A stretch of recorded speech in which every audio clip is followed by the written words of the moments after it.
हमने कुंवर शक्ति के कक्ष की सारी साज सज्जा अपनी देख रेख में बदल डाली है।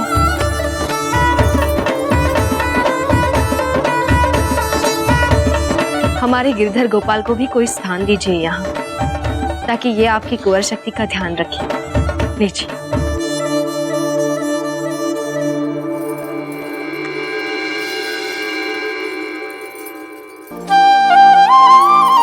हे गिरधर गोपाल, हमारी कुंवर शक्ति और राणा जी के बीच सारे मन मुटाव मिटा दीजिए और दोनों के बीच पहले जैसे पिता पुत्र वाले मधुर संबंध बना दो। अरे आप दोनों आ गए। देखिए कुंवर शक्ति, हमने आपके कक्ष की सारी साज सज्जा अपनी देख रेख में बदल डाली। अच्छी लग रही है ना? अब आपको यहाँ पे बहुत अच्छा लगेगा और आपका मस्तिष्क भी ठंडा रहेगा। और देखिएगा, आपके और आपके दाजीराज के बीच बहुत मधुर संबंध पनपेगा।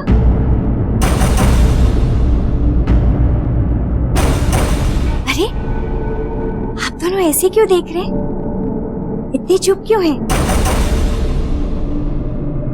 बताइए। कोई प्रताप, बोलिए क्या बात है? हम यह महल छोड़कर जा रहे हैं मारे। अब हम यहाँ नहीं रहेंगे। आप यहाँ नहीं रहेंगे? महल छोड़ के चले जाएंगे? कुंवर प्रताप, आप चुप क्यों हैं?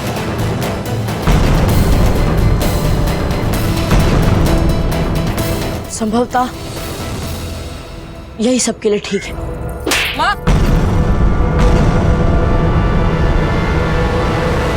आप ही आए थे ना हमारे कक्ष में बोलने। मंजली माता, हम कुंवर शक्ति को कुछ नहीं होने देंगे। फिर कैसे आपको ये बात ठीक लगी? मंजली माँ, हमारा मन ही जानता है कि हमें ये बात कहने के लिए कितना दुख हो रहा है, परंतु यही सत्य है मंजली माँ कि भाई शक्ति और दाजीराज के संबंध इतने बिगड़ चुके हैं कि वे दोनों एक दूसरे को देखना तक स्वीकार नहीं कर पा रहे हैं। ऐसे में इन दोनों के लिए एक दूसरे से दूर ही रहना हित में होगा। आप ये कहना चाहते हैं कि हम राणा जी की प्रसन्नता के लिए अपने पुत्र को जंगल में भटकने दें, कि कभी भी हमें ये समाचार सुनने को मिल जाए कि वह किसी जानवर का शिकार बन गया? नहीं मंजली माँ, भाई शक्ति जंगल में नहीं रहेंगे, वे रावत जी के यहाँ रहेंगे और रावत जी ने भी इन्हें अपने पुत्र की तरह अपने साथ रखने के लिए तैयार है और दाजीराज ने भी ये निर्णय स्वीकार कर लिया है। दाजीराज को होगी ये व्यवस्था स्वीकार, पर हमें नहीं है। बस भाई शक्ति, बहुत बोल चुके अब आप। बार बार आप सबके सामने यही सिद्ध करना चाहते हैं ना कि आपको दाजीराज की कोई चिंता नहीं। फिर बताइए हमें क्यों मारा आपने भानु सिंह जी को? जब वे दाजीराज के विरुद्ध बुरा भला ही कह रहे थे, फिर क्यों किया आपने उनकी हत्या? परंतु ये सत्य नहीं है भाई शक्ति। आपको दाजीराज के गौरव और उनकी प्रतिष्ठा का उतना ही सम्मान है जितना हमें है। पर हम कहीं भी जाकर रहे, जंगल में रहे या गांव में, इससे उन्हें क्या अंतर पड़ता है? अंतर पड़ता है भाई शक्ति। यदि आप यूं ही महल छोड़कर जंगलों में रहेंगे तो फिर लोग दाजीराज के बारे में बातें बनाएंगे कि देखो राणा उदय सिंह ने अपने पुत्र के साथ कैसा दुर्व्यवहार कर दिया। और जब उन्हें हमारी चिंता नहीं है तो हम क्यों करें उनकी चिंता? चिंता करनी पड़ेगी आपको भाई शक्ति। अब सत्य का सामना कर लीजिए और सत्य ये है कि आप भी अभी मृत्यु दंड से बचकर आए। क्षमा में मिला जीवन पुनः अपने हट से बिगाड़िए मत भाई शक्ति। भाग्य भी बार बार अवसर नहीं देता। रावत जी कोई अपरिचित नहीं है भाई शक्ति, वे भी हमारे लिए अपने परिवार जैसे ही हैं। आप उनके साथ पूरे सुख सुविधा के साथ रहेंगे। इसे यूं लीजिए भाई शक्ति, नया जीवन, नया वातावरण, नया आरंभ। कुंवर शक्ति, हम आपके साथ क्यों नहीं चल सकते? हम आपके बिना कैसे रहेंगे? नहीं माँ साहब, आपका स्थान यहाँ मेवाड़ के राजमहल में है। आप रानी है राणा उदय सिंह की। जब तक हम अपने पैरों पर खड़े नहीं हो जाते, कुछ बन नहीं पाते, आप सम्मान के साथ यही रहिए।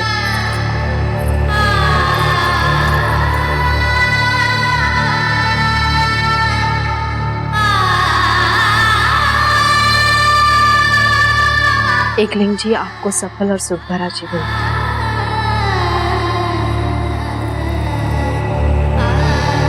जगमान आपको बहुत याद करेंगे कुंवर शक्ति।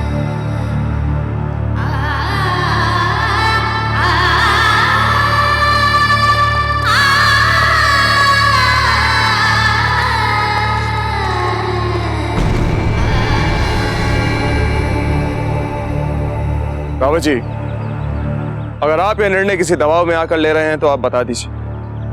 अब भी अपना निर्णय वापस ले सकते हैं। और वैसे भी हम ये बात किसी औपचारिकता से नहीं कह रहे,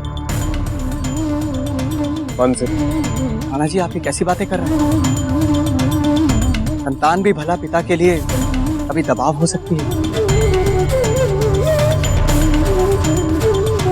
पता नहीं रावत जी।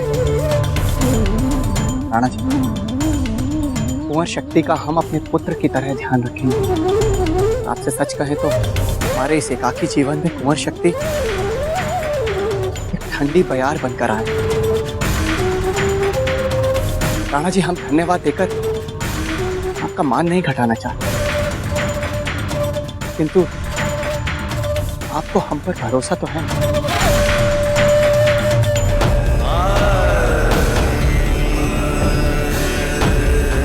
अपने आप से भी अधिक।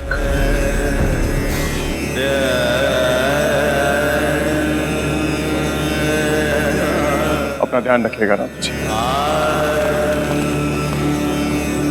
हम अपनी रानी माँ को आपके पास हमारी धरोहर समझकर छोड़ जा रहे हैं। उनका ध्यान रखिएगा।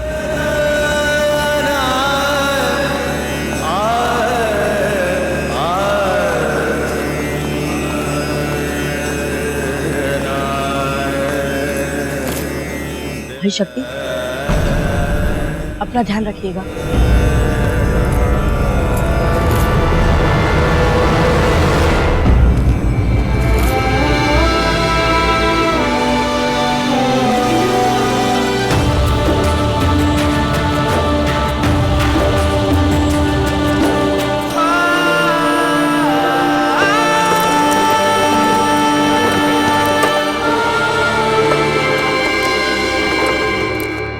सज्जाबाई जी,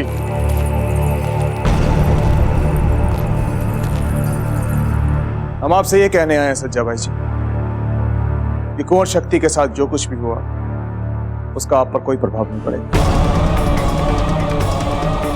महल में आपका स्थान वही रहेगा जो हमारी रानी का होता है। आपने जो कुछ खोया है उसका हमें भी दुख है। इसके लिए आप हमसे जो मांगना चाहें मांग सकते हैं। मतलब? कुंवर शक्ति को वापस बुलाने के अतिरिक्त आप हमसे कुछ भी मांग सकते हैं। कुंवर प्रताप,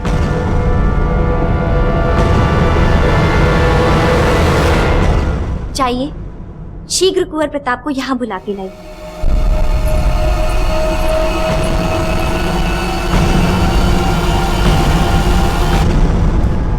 रानी खमा। राणा जी, हम जानना चाहते हैं कि कुंवर प्रताप को उत्तराधिकारी और मेवाड़ का भावी राजा घोषित करने में इतना विलंब क्यों हो रहा है? जीजा, अभी इस विषय पे बात करने का क्या फायदा? नहीं बहना, इस विषय को उठाने का हमें यही उपयुक्त समय लग रहा है। हमें सदा से पता है कि कुंवर प्रताप महान है, पर आज जैसे इन्होंने हमारे पुत्र का जीवन बचाया, जबकि हमारे कुंवर शक्ति ने तो इनके साथ लगातार दुर्व्यवहार किया, फिर भी इन्होंने भला किया। इससे ये पता चलता है कि कितना बड़ा है इनका मन। ऐसा ही तो राजा चाहिए ना हमें, और ऐसा ही तो राजा चाहती है मेवाड़ की प्रजा। परंतु मंजली माँ, हमने क्या किया है? सब कुछ तो रावत जी ने किया है। आपने मेवाड़ राज्य की सीमा तक रात को अकेले घोड़े पे जाके सूर्योदय से पहले रावत जी को लाने का वो काम किया है जो कोई सोच भी नहीं सकता था। राणा जी, अगर आज आप अपने वचन से हमारी इच्छा की पूर्ति करना चाहते हैं तो अविलंब कुंवर प्रताप को मेवाड़ का भावी राजा बनाने का उत्सव धूमधाम से आयोजित किया जाए। हमारी यही इच्छा है। समस्या उत्तराधिकारी घोषित करने की नहीं, परंतु हमारे राजपुरोहित जी को निकट भविष्य में कोई शुभ मुहूर्त नहीं मिल पा रहा। हाँ जीजा, और ऐसा शुभ काम तो सही मुहूर्त में ही किया जाता है ना। हम तो बस एक बात जानते, सूरज प्रतिदिन मुहूर्त देखकर नहीं, अपने समय पे निकलता है, और जब भी निकलता है अंधेरा मिटता है, उजाला होता है। कुंवर प्रताप जैसी महान संतान के राज्याभिषेक के मुहूर्त की क्या आवश्यकता? जिस क्षण इनका उत्तराभिषेक होगा वही क्षण शुभ मुहूर्त बन जाएगा। बहुत ही अच्छी बात कही है आपने सज्जा भाई जी, और वो भी तब जब आपका मन पुत्र बिछोह में डूबा है।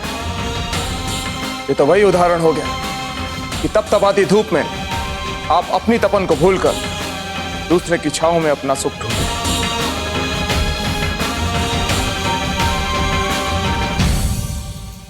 तुरंत दरबार बुलाया जाए, और हम चाहते हैं कि सब लोग उसमें उपस्थित हों। चलिए कुंवर प्रताप।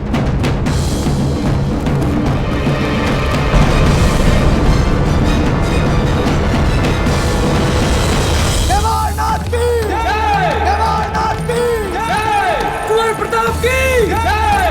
कुंवर प्रताप की जय! कुंवर प्रताप की जय!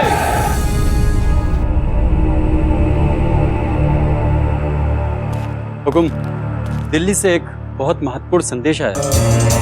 प्रधान जी, इससे पहले कि आप हमें संदेशा सुनाएं, हम आप सबसे एक महत्वपूर्ण बात करना चाहते हैं। हम जानते हैं कि जिस तरह कुंवर शक्ति मेवाड़ छोड़कर गए हैं, आप सबको उसका बहुत दुख है। तो विश्वास कीजिए, हमारे लिए भी यह निर्णय लेना कोई सरल बात नहीं, परंतु बीती बातों को छोड़कर हमें मेवाड़ के उज्जवल भविष्य के बारे में सोचना। दुर्भाग्य से हमारे राजपुरोहित जी को कुंवर प्रताप के राज्याभिषेक के लिए निकट भविष्य में कोई भी शुभ मुहूर्त नहीं मिला।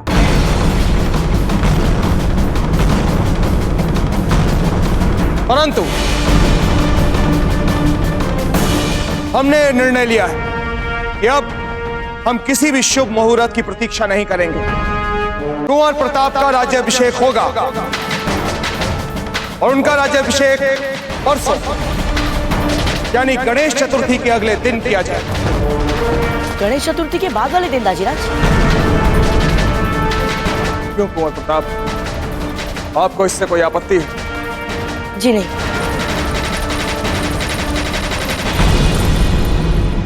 अरे जीजा, बैना धीर भाई अचानक उठ के यहाँ से क्यों चली गई? हमें नहीं पता, पर हमें लगता है राज्याभिषेक के लिए शुभ मुहूर्त की प्रतीक्षा करनी चाहिए थी। जीजा, हमने आपसे पूछा कुछ और आप जवाब कुछ और दे रही हैं। कोई बात नहीं जीजा, आप सभी पुरानी बातों को भूल के तैयारियों में लग जाइए। अब राजकार्य आरंभ किया जाए। बताइए कि दिल्ली से कौन सा संदेश आया है, और आप सब लोग जा सकते हैं। ऐसी खुशी के अवसर पर हम ये संदेश पढ़ना नहीं चाहते हुकुम। प्रधान जी, वीर योद्धा के लिए अच्छा समाचार और बुरा समाचार दो पत्नियों की तरह होता है, किसे छोड़े और किसे चुने। वीरों को तो दोनों का सामना हंसते हंसते करना पड़ता है। आप संदेशा सुनाइए। संदेश आया है कि मुगल दिल्ली तक पहुंच चुके हैं। हुमायूं की विशाल सेना के सामने शमशेर खान की स्थिति दयनीय है। ये तो बहुत ही एक अच्छा संदेश हुआ ना हुकुम। हमारे बाबूजी राज प्रताप की हत्या का षड्यंत्र कर रहा था ना दिल्ली में बैठा वो शमशेर खान, परंतु उसे ये ज्ञात नहीं कि बुरे का परिणाम बुरा ही होता है। अखबार में कुछ भी बोलने से पहले भारत की राजनीति को अच्छी तरह से समझ लीजिए और फिर बात कीजिए। जब तक शमशेर खान दिल्ली पर राज कर रहा था, मेवाड़ के लिए बुरा था, परंतु अब मुगल दिल्ली पर राज करेंगे, और ये सारे राजपुताने के लिए संकट का संकेत है।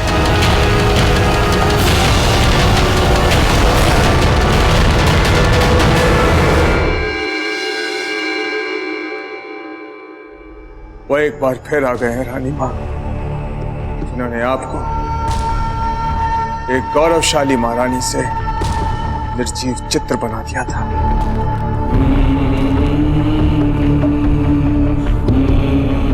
परंतु दाजीराज, हमने तो सुना था कि दादी रानी ने जौहर किया था। कुंवर प्रताप, आप यहाँ क्या कर रहे हैं? जाइए और मन लगा के शस्त्र अभ्यास कीजिए। नहीं दाजीराज, हम कहीं नहीं जाएंगे जब तक आप हमें बता नहीं देते कि हमारी दादी रानी की मृत्यु का मुगलों से क्या संबंध है। कुंवर प्रताप, निकालना चाहिए यहाँ से। दाजीराज, हमने कई बार देखा है, जब भी आपके सामने मुगलों का नाम आता है आप गंभीर हो जाते हैं। दाजीराज, यदि आप हमें मेवाड़ के भावी राज अभिषेक के उपयुक्त समझते हैं तो फिर मेवाड़ के इतिहास में जो भी कुछ हुआ था उसे जानने और समझने के लिए आपको हमें योग्य मानना चाहिए। दाजीराज, क्या जानना चाहते हैं आप कुंवर प्रताप? यही मुगलों का नाम सुनते ही हमारा रक्त खौलने क्यों लगता है? सुनिए, अगर हमारे इतिहास में मुगल बादशाह हुमायूं का नाम नहीं होता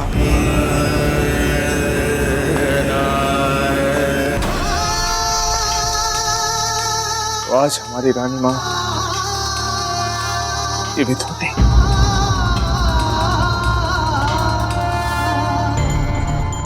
हम यही जानना चाहते हैं कि हमारी दादी रानी, जिन्होंने गुजरात के सुल्तान बहादुर शाह के साथ अंतिम युद्ध करने से पहले तक अंतरमहल से अपना पांव बाहर तक नहीं रखा, फिर भला उनका हुमायूं से क्या संबंध? हुमायूं तो एक आक्रमणकारी मुगल है ना दाजीराज। हमारी रानी मां की यही सोच थी कि प्रेम से बंधे रेशम के धागे में एक राखी में इतनी ताकत होती है कि वो बड़े से बड़े राजा को अपने स्नेह से बांध सकती है। दुर्भाग्य से उनकी सोच मिथ्या थी। हम कुछ समझे नहीं दाजीराज। गुजरात के सुल्तान बहादुर शाह की नजर हमारे चित्तौड़ पर थी। हुमायूं ने हमारी रानी मां को वचन दिया था कि जब भी बहादुर शाह चित्तौड़ पर आक्रमण करेगा तो हुमायूं की सेना चित्तौड़ की रक्षा करेगी। हमारी रानी मां ने हुमायूं को अपना भाई जैसा माना था, उस पर विश्वास भी किया था। जब समाचार आया कि महारानी साहब, बहादुर शाह की सेना गुजरात से निकल चुकी है, वे मेवाड़ की तरफ बढ़ रहे हैं और किसी भी क्षण मेवाड़ में पहुंच सकते हैं। हम मुगल बादशाह हुमायूं के लिए ये राखी भेज रहे हैं। हम जानते हैं जैसे ही उन्हें एक छतरानी की राखी मिलेगी वो समझ जाएंगे कि उनकी बहन संकट में है और अपनी बहन की रक्षा के लिए वो तुरंत सेना लेकर आएंगे। वो अपने मुगल भाई की प्रतीक्षा करती रही, दिन पे दिन बीतते गए और अंत में वो दिन आ ही गया जब रानी साहब, किले की दीवार को बारूद से उड़ा दिया गया है, आधी टुकड़ी नष्ट हो चुकी है, वे कभी भी किले में प्रवेश कर लेंगे। मुगल सेना की कोई सूचना? पर रानी मां का अपने मुगल भाई के प्रति विश्वास एक बार भी डगमगाया नहीं। संसार में आज तक किसी भाई ने मुसीबत में पड़ी बहन का भरोसा नहीं तोड़ा है और आज भी इस बहन का भरोसा नहीं टूटेगा। महारानी साहब, जो गुप्तचर मुगलों की टोली के साथ आ रहे थे उन्होंने संदेशा भेजा है। हुकुम, समाचार बड़े दुख का है। हुमायूं ने सुल्तान बहादुर शाह से हाथ मिला लिया है। मुगल सेना जानबूझकर बहादुर शाह की सेना को हमें समाप्त करने का खुला अवसर दे रही है।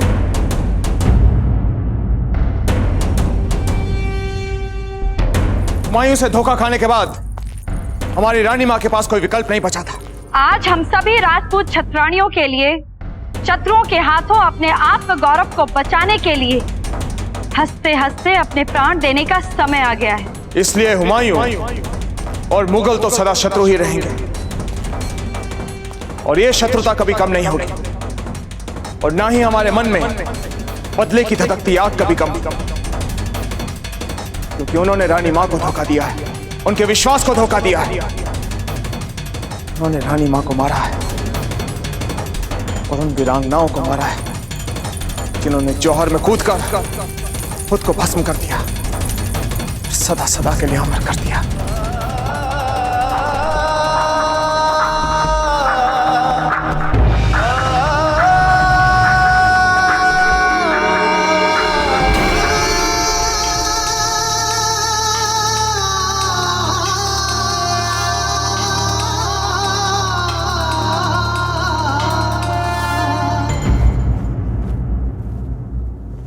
ऐसे और भी मज़ेदार वीडियो के लिए हमारे चैनल को लाइक, शेयर और सब्सक्राइब करें।